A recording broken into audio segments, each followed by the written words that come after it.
আজি বিশেষ একো কাম নাছিল, সেইবাবে ঘৰৰ সন্মুখতে ঘৰৰ পাচলিখিনি লৈ বহিলোঁ।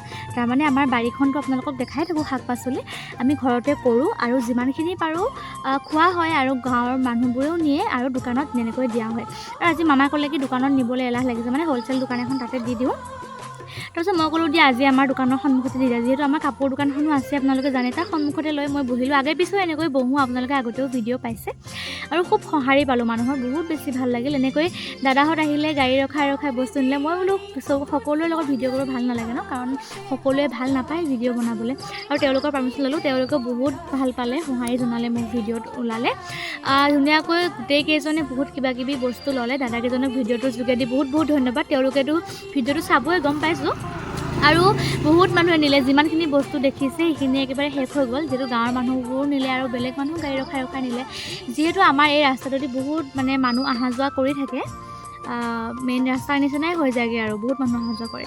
তো এনেকৈয়ে ঘৰৰ শাক পাচলিখিনি বেচিলোঁ, সাৰ কোব নিদিয়া।